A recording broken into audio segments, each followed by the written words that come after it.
Hi, my name's Michelle, but for some reason lost to the mists of internet time, you can call me TeaHands. I'm building Solaria, the minimalist solarpunk city builder game where the city builds itself.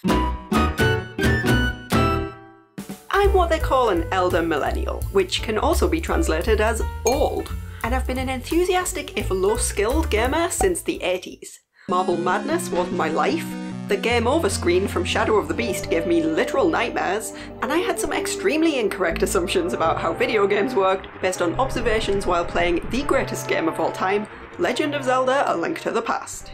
So when I went back to university in my 30s and I found it left me with quite a bit of free time, I figured, why use that free time to relax like a normal person when I can use it to finally learn how to build games myself?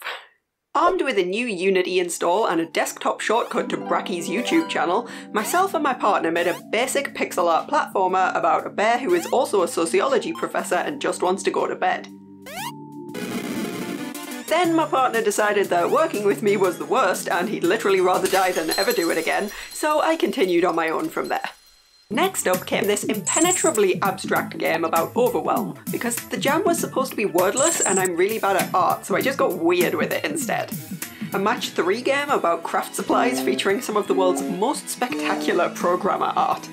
And I also kept trying and failing to make something 3D until finally cracking that for the Rainbow Jam 2022 and submitting this cool little hidden object game. Honestly, I'm really proud of this one.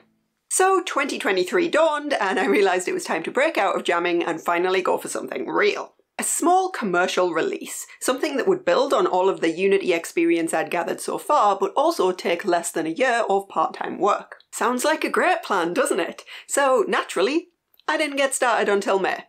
Now, in my defence, I did unexpectedly get married and then also go to Eurovision.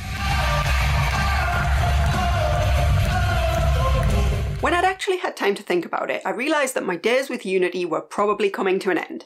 I really love a lot of things about that engine, but even in the short time I've been working with it, it's become really slow and unwieldy to use. I didn't want to be dealing with those frustrations for an actual commercial project. So Godot it is, or Godot, or whatever. Honestly, I'm pretty sure nobody knows how to pronounce it. Spurred on by enthusiastic offers of help on Mastodon, I decided to just take the leap and learn a new engine while making my new game. So now I just needed the actual game idea.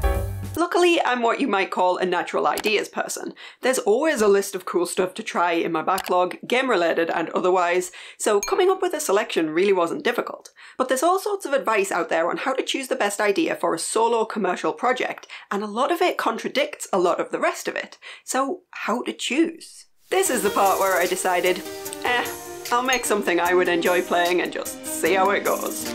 Of all of my favourite games over the years, one genre I come back to time and time again is city builders. A genre that is, of course, way too complicated for one person to build in a few months. But the idea just wouldn't leave me alone, so I thought, how can I take the concepts of a city builder and make a minimalist game without all of the cruft and complexity?